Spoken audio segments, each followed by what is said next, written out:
आप सभी विद्यार्थियों का a better way of education channel पर स्वागत है। आज का अपना टॉपिक रहेगा घनफल। ठीक है, इससे पहले बड़ी क्लास में हमने देखा था कि घन को किस प्रकार निकाल सकते हैं या घन किसे कहते हैं, जो कि कक्षा 8 का टॉपिक या एक्सरसाइज यानी प्रश्नमाला 2.1 के अनुसार था। ठीक है, आज का अपना जो टॉपिक है वो है घनफल, जो कि प्रश्नमाला 2.2 के अनुसार रहेगा। ठीक है, उम्मीद करता हूं कि इससे पहले वाली क्लास में घन से संबंधित जो चीज आपको बताई थी वो आपने अच्छे से समझ ली होगी। अगर नहीं समझी है तो पहले वाले वीडियो को देख लेना, उसके बाद ये क्लास अच्छे से देखना। ठीक है, अब देखो घनफल क्या होता है। घनफल का मतलब, इसके अंदर दो चीजें आपको ध्यान में रखनी है। घनफल घन संख्या का विपरीत होता है। ठीक है, मतलब ये जो लाइन लिखी हुई है इसका विस्तृत रूप क्या होगा। देखो, घनफल घन संख्या का विपरीत होता है, यानी जब हमने पढ़ा था कि 1 का क्यूब करते हैं तो 1 आता है। ठीक है, मतलब घन किया था किसका, 1 का, कितना आया था 1। 2 का किया था, कितना आया था 8। ठीक है, 2 का क्यूब यानी ऊपर 3 लिखा हुआ, इसका मतलब 2 को कितनी बार मल्टीप्लाई करवाना है, 3 बार मल्टीप्लाई करवाना है, तब हमारे पास मान कितना आया था 8। ये 8 और 1 या अन्य जो भी संख्या जिसका हम घन निकाल रहे थे वे हमारे पास क्या थी, पूर्ण घन संख्या। ठीक है, पूर्ण घन संख्या का मतलब इनके गुणनखंड करने पर, अभाज्य गुणनखंड करने पर जो भी जोड़े बनेंगे वो क्या बनेंगे, 3 अंकों के बनेंगे और तीनों ही अंक क्या होंगे, समान। अगर इस प्रकार की कंडीशन होगी तो वो पूर्ण घन संख्या होगी, वरना नहीं होगी। ठीक है, तो इसका मतलब अब यहां पर हम पढ़ेंगे कि घनफल मतलब यानी ये जो 8 का घनफल क्या होगा, 8 का घनफल क्या होगा। तो यानी 8 का घनफल यहां पर आपको पता है कितना होगा, 2। क्यों होगा, क्योंकि जब 2 की क्यूब की तो 8 आया। ठीक है, यानी 2 का जब घन किया तो मान कितना आया, 8। इसको वापस टुकड़ों के रूप में तोड़ेंगे तो वापस हमें क्या मिल जाएगा, 2 मिल जाएगा। ये इसका क्या है, घनफल। अब घनफल का संकेत क्या होता है अभी, घनफल का संकेत यानी इसको किस चिन्ह द्वारा लिखा जाता है, वो है इस प्रकार से हम घनफल को लिखते हैं। ठीक है, अब दूसरी बात इसमें आपको क्या ध्यान रखना है कि घन संख्या का इकाई अंक, कोई भी घन संख्या होगी उसका इकाई अंक यदि 0, 1, 4, 5, 6 है तो उसके घनफल का इकाई अंक भी क्रम से 0, 1, 4, 5, 6 ही होगा। यानी कोई भी संख्या जैसे हमारे पास आ जाता है 27, 64, 125। ठीक है, इस प्रकार की कोई भी संख्या हो, वो उनके अंदर यदि इकाई का अंक इनमें से मिल जाए, ठीक है, ये हमारे पास क्या है, तीनों ही क्या है, घन संख्या है ना। अब देखो इन तीनों के अंदर यदि इकाई का अंक इनमें से होगा, यानी 0 होगा, 1 होगा, 4, 5, 6 ये संख्याएं होगी, तो जब हम उसका घनफल निकालेंगे, ठीक है, घनफल निकालेंगे तो उसमें भी हमें उसका इकाई अंक इन्हीं में से ही मिलेगा। जैसे देखते हैं कि यहाँ पर तो ये इनमें से कोई भी अंक नहीं है, इसका इकाई का अंक क्या है, 7 है, तो 7 यहाँ पर किसी में भी नहीं है। यहाँ पर कितना है, 4 है, इकाई का अंक क्या है 4, और यहाँ पर इकाई का अंक क्या है 5। अब देखो इन दोनों की जांच करते हैं कि यदि इकाई का अंक इनमें से दिया गया है तो क्या वास्तव में ही उसके घनफल का इकाई अंक भी यही होगा। ठीक है, अब देखो इसकी जांच करने के लिए हम क्या करते हैं, या घनफल निकालने के लिए हम अभाज्य गुणनखंड के माध्यम से कोई भी घन संख्या होगी उसका घनफल निकालते हैं। ठीक है, अब देखो अभाज्य गुणनखंड विधि से हम घनफल किस प्रकार निकाल सकते हैं, या ये चीज आपको स्पष्ट करके मैं यहाँ पे अभी बताऊंगा। ठीक है, अब देखो हमारे पास संख्या 64 एक क्या है, पूर्ण घन संख्या। ठीक है, पूर्ण घन संख्या है, हमें इसका क्या निकालना है, घनफल, यानी 64 का हमें क्या निकालना है, घनफल। ठीक है, घनफल। अब देखो इसका संकेत ये होता है, यानी यहां पर तो कोई ना कोई संख्या लिखी जाएगी, इसके आगे 3 लिखा हुआ है, मतलब अंदर वाली संख्या के हमें गुणनखंड करने हैं, अभाज्य गुणनखंड करने हैं, और उनमें से 3 के समूह बनेंगे और उन 3 में से एक को हमें लेकर चलना है। ठीक है, अब देखो इसको विस्तृत रूप से पढ़ते हैं, तो हम पढ़ेंगे सबसे पहले पूर्ण घन संख्या का, यानी घनफल अभाज्य गुणनखंड विधि से। अभाज्य गुणनखंड में हम क्या करते हैं, इस प्रकार से कोई भी संख्या उसका अभाज्य गुणनखंड निकालते हैं। मैंने आपको इससे पहले वाली कक्षा में अच्छे से बताया था इसके ऊपर कि अभाज्य गुणनखंड क्या होता है और किस प्रकार से निकाल सकते हैं। तो सबसे पहले 64 में 2 का भाग देते हैं, मान आ जाएगा 32। ठीक है, फिर से 2 का भाग देते हैं, मान आ जाएगा 16। 16 में 2 का भाग देते हैं, मान आएगा 8। 8 में 2 का भाग देंगे, मान आएगा 4, और 4 में 2 का भाग देंगे, इसको थोड़ा आगे लिख रहा हूं,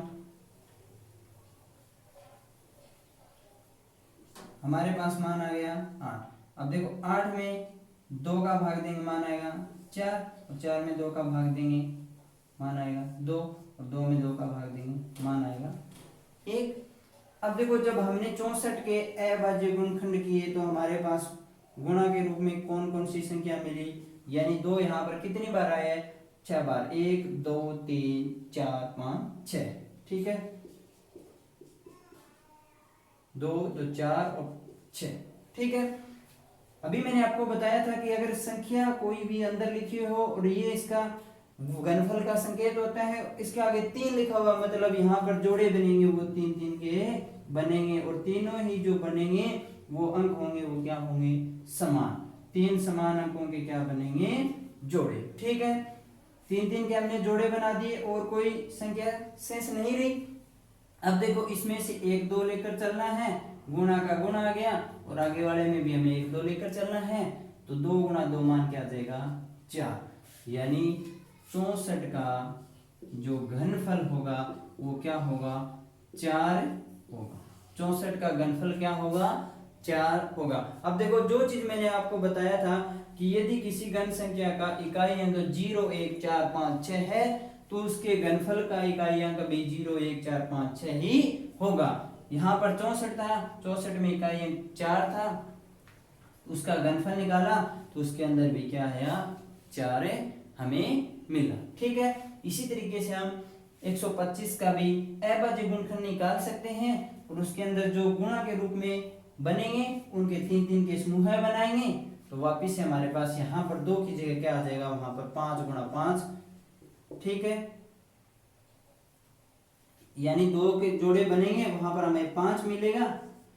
ठीक है, यानी 125 का घनफल क्या होगा, 5 होगा। 125 में भी इकाई अंक 5 है और उसका घनफल निकाला, तब भी हमें इकाई अंक यहाँ पर क्या मिला, 5 ही मिला। ठीक है, अगर यहाँ तक बताया हुआ अच्छा लगा या अगर आपको अच्छे से समझ में आया है तो वीडियो को लाइक जरूर करना। ठीक है, अब आगे की ओर बढ़ते हैं कि अगर हमारे पास अन्य कोई संख्या हो तो उसका घनफल किस तरीके से निकाल सकते हैं। अब देखो एक विधि तो हमने पढ़ ली, अभाज्य गुणनखंड विधि द्वारा, अभाज्य गुणनखंड, अभाज्य गुणनखंड विधि द्वारा घनफल। ठीक है, अभाज्य गुणनखंड विधि द्वारा घनफल अभी आपको बताया है, लेकिन इसका एक और सवाल मैं आपको अभी बता देता हूं। ठीक है, देखिए जैसे हमारे पास कोई संख्या दी गई हो, 1728 दिया गया, ठीक है, कि बताइए इसका घनफल क्या होगा, या अभाज्य गुणनखंड विधि द्वारा 1728 का घनफल निकालिए, जो कि आपकी प्रश्नमाला 2.2 के अनुसार इससे संबंधित सवाल दिए गए, ठीक है। अब देखो इसके लिए हमें इसका क्या निकालना है, सबसे पहले अभाज्य गुणनखंड। अभाज्य गुणनखंड यानी इसके छोटे से छोटे टुकड़े हमें बनाने हैं। सबसे पहले हमें सबसे छोटी संख्या का भाग देना होगा। अगर 1 से भाग दे देते हैं तो वापस से ये मान मिल जाएगा। अब हम भाग देते हैं 2 से, ठीक है। कितने से भाग देते हैं, 2 से। अब देखो 8 दुए 16, 8 दुए 16, यहाँ पर एक शेष रह गया, आगे कितने होंगे 128, ठीक है। 128 यानी यहाँ पर एक बार के लिए सपोज करो कितना आ रहा है 12, तो 6 दुए 12, यहाँ पर कितना हो गया, अब एक शेष कितना बचा, सिर्फ 8 ही बचा। 8 में जब 2 का भाग देंगे 4। अब देखो आपको इसके अंदर भाग डिवाइड नहीं करना है, सिर्फ लंबी ऐसे नहीं कि यहाँ पर आप 1728 में 2 का भाग लगाओ, ठीक है, इसकी कोई आवश्यकता नहीं है। अगर आप थोड़ा सा ध्यान से देखेंगे तो इसी के अंदर मैं आपको बता देता हूँ कि सबसे पहले अगर 17 में देखते हैं कि 2 का भाग जा रहा है क्या, जी नहीं जा रहा। अगर 17 में 2 का भाग देते हैं कितने तक जाएगा, 8 तक ही जाएगा, यानी हमारे पास यहाँ पर एक शेष रहता है ना, यानी एक शेष रह गया। अब देखो इसके आगे क्या था, 2 था, ठीक है, आगे क्या था 2। अब 12 में 2 का भाग दिया 6, यहाँ तक क्लियर हो गया। आगे क्या रहा 8, जब 8 में 2 का भाग दिया मान के आ गया 6, ठीक है।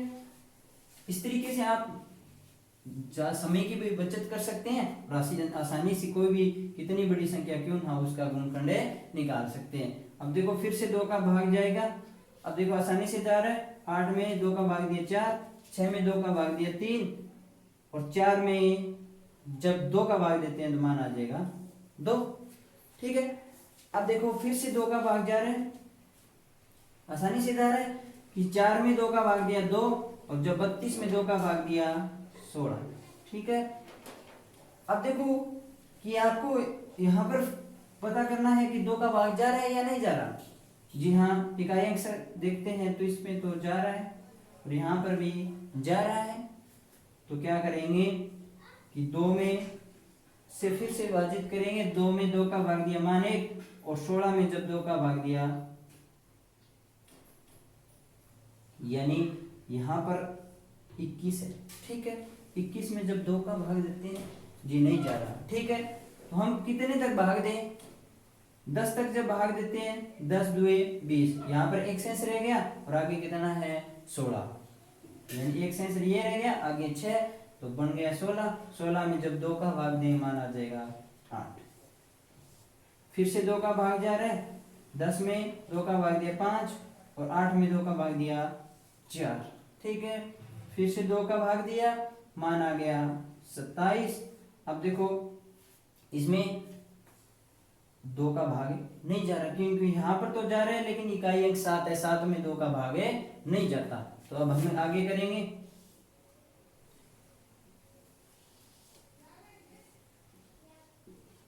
हमारे पास 27 है।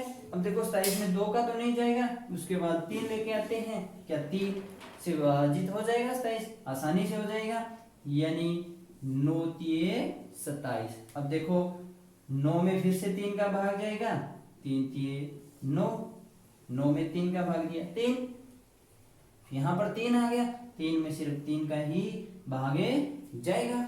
अब देखो 1728 के जब हमने अभाज्य गुणनखंड किया तो हमें कौन कौन से गुणनखंड मिले देख लेते हैं। अभी 2 कितनी बार आ रहा है, 1 2 3 4 5 6, 2 कितनी बार आया जी 6 बार, 2 गुणा 2 गुणा 2 गुणा 2 गुणा 2 गुणा 2, ठीक है। आगे 3 कितनी बार आए, 3 बार, गुणा 3 गुणा 3 गुणा 3। अब देखो हम यहाँ पर क्या निकाल रहे थे, 1728 का क्या निकाल रहे थे, घनफल निकाल रहे थे। यानी ये इसका संकेत होता है, और यहाँ पर कोई संख्या लिखी हुई होती है, यहाँ पर संख्या 1728 लिखी हुई है, इसके आगे 3 लिखा हुआ है। इसका मतलब हम जब इसके अभाज्य गुणनखंड करेंगे तो उनके बाद जो जोड़े बनेंगे वो हमारे पास 3-3 के बनेंगे। तो जी हाँ, 3-3 के जोड़े बना देते हैं। ठीक है, इन तीनों का एक जोड़ा बन गया और इन तीनों का एक बन गया और आगे वाले तीनों का भी एक बन गया। देख लीजिए यहाँ पर जो तीनों के जोड़े बन रहे हैं उनके अंदर अंक भी तीनों ही क्या है, समान है। तो हमें ये तो पता चल गया कि ये पूर्ण घन संख्या है। अब देखो इसका घनफल कैसे निकालेंगे आगे। अब देखो हमें देखना है कि आगे इस का घनफल किस प्रकार निकाल सकते हैं। तो देखो जब जोड़े बन रहे हैं 3-3 के, उन तीनों में से एक अंक उठा लेते हैं, यानी इसमें से भी 1-2 ले लिया और इसका भी 1-2 आ गया और इसका 1-3 आ गया। ठीक है, तो 2 गुणा 2 गुणा 3। ठीक है, मान कितना आ जाएगा जी, 2 2 4, 4 3 12। ठीक है, यानी 2 गुणा 2 गुणा 3, मान आ गया 12। 1728 का घनफल होता है 12। ठीक है, आ गया समझ में। यानी 1728 का घनफल अभाज्य गुणनखंड विधि से जब हम निकाल सकते हैं, यानी निकाला है, तो वो आया 12। ठीक है, इसी तरीके से हम कोई भी संख्या हो उसका अभाज्य गुणनखंड विधि द्वारा घनफल निकाल सकते हैं। अब देखो अगर संख्या हमारे पास काफी बड़ी आ जाए तो उसका घनफल किस प्रकार निकाल सकते हैं, या ऐसा कौन सा तरीका है कि जिसके माध्यम से हम इस लंबी प्रक्रिया से बच सकें और आसानी से कितनी बड़ी संख्या क्यों ना हो उसका घनफल निकाल सके। ठीक है, तो उसका भी तरीका मैं अभी आपको बताऊंगा। तो चलो चलते हैं उस विधि भी।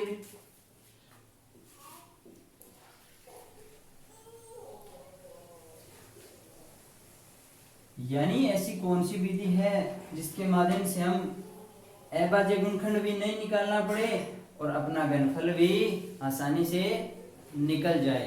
तो देखते हैं, वो विधि होती है भी अवलोकन। वो विधि कौन सी होती है, अवलोकन।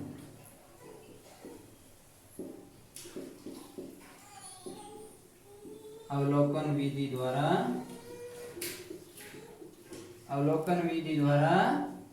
घनफल, अवलोकन विधि द्वारा घनफल। ठीक है,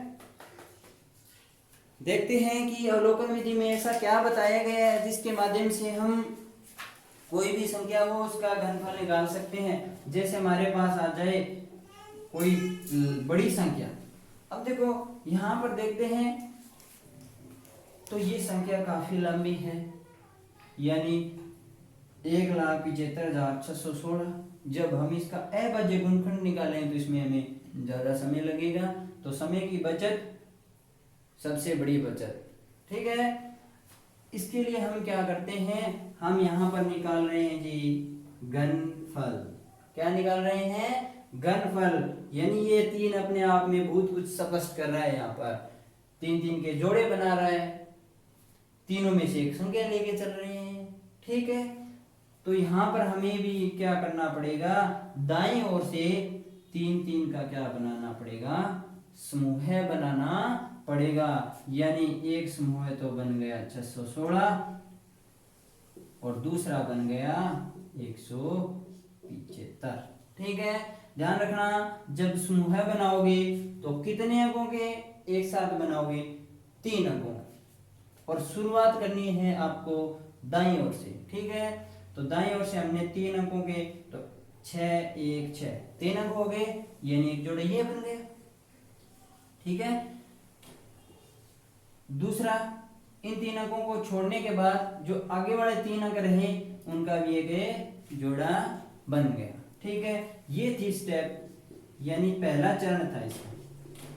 यानी 3-3 अंकों के हमने क्या बना दिए, जोड़े बना दिए। ठीक है, अब देखो आगे क्या करना होगा।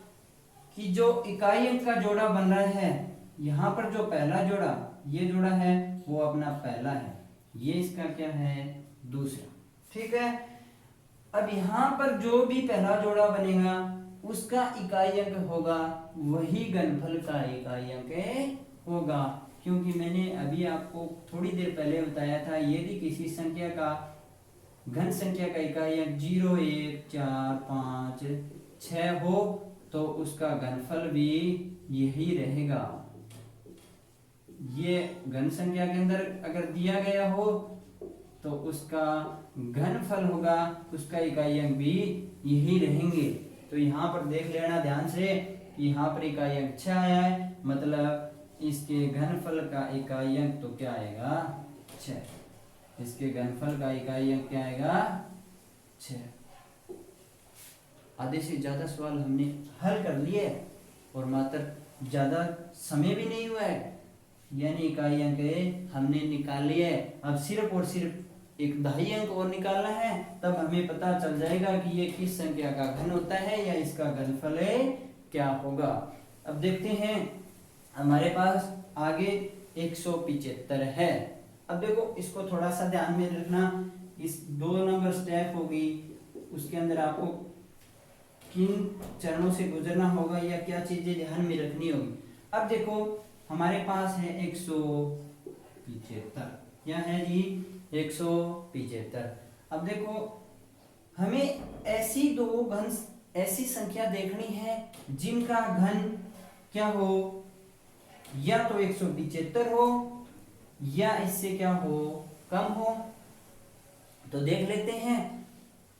देखो सबसे पहले जब 1 का घन करते हैं तो मान आता है जी 1, नहीं कहीं पर भी नजदीक नहीं लग रहा। 2 का जब घन करते हैं तो मान आता है 8, अभी भी नहीं है। 3 का घन 27, नहीं है जी। 4 का घन 64, अभी भी नहीं मिला, मान नजदीक भी नहीं मिल रहा। 5 का घन 125, 6 का घन, अब देखो इनका नहीं मिल रहा है। 5 का घन 125, 6 का घन 216, यानी 175 से छोटा था 125, और लेकिन जैसे ही 216 आ गया ये 175 से क्या निकल गया, आगे निकल गया। ठीक है, हमें आगे नहीं निकालना है। यहाँ पर दहाई अंक प्राप्त करने के लिए हमें उसी संख्या को लेना है जो इससे क्या हो, या तो बराबर हो या इससे क्या हो छोटी हो। ठीक है, बड़ी वाली संख्या हमें नहीं लेना है। यानी यहाँ पर देखते हैं कि 5 की क्यूब यानी 125, इससे तो बड़ा है क्या है 175, लेकिन 175 है वो छोटा है 216। 216 से 216 किसकी क्यूब होती है 6 की क्यूब। यानी हमें यहाँ पर दहाई अंक प्राप्त करने के लिए उस संख्या का चयन करना है जिसका घन करने पर मान या तो 175 मिले या इससे कम मिले, न कि इससे ज्यादा मिले। ठीक है, तो जब हमने 5 का क्यूब किया था 125 आया था, और जो कि 175 से तो छोटा था, लेकिन 175 क्या था 6 की क्यूब से क्या था कम था। ठीक है, तो हमें यहाँ पर कोण दहाई का अंक क्या मिल जाएगा फिर, यानी जो छोटी संख्या है वो हमें लेकर चलनी है। यानी दहाई का अंक क्या रहेगा 5, दहाई का अंक क्या रहेगा 5। यानी 125 किसका मान था जब 5 का घन किया, यानी कौन सी संख्या का घन कर रहे थे 5 का, तो दहाई का क्या हो जाएगा 5। तो यहाँ पर 1,75,616 का जो घनफल होगा वो होगा इकाई अंक जिसमें 6 लिया है और दहाई का क्या है 5। यानी 56 का जब घन करते हैं तो ये संख्या आती है, और जब इसका घनफल करते हैं तो मान आ जाता है 56। ठीक है, आ गया समझ में। उम्मीद करता हूं कि ये चीज आपको अच्छे से समझ में आ गई है।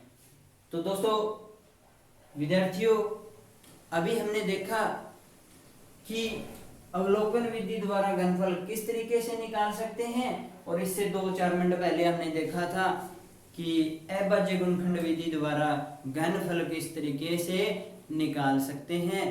तो जो आपको अच्छा लगे उसको अपनाना, लेकिन आपकी पाठ्य पुस्तक में जो प्रश्नमाला 2.2 है उसका जो दूसरा सवाल है उसके अंदर आपको दोनों ही चीजें बतानी है कि दी गई संख्याओं का अभाज्य गुणनखंड विधि द्वारा एवं अवलोकन विधि द्वारा घनफल ज्ञात कीजिए।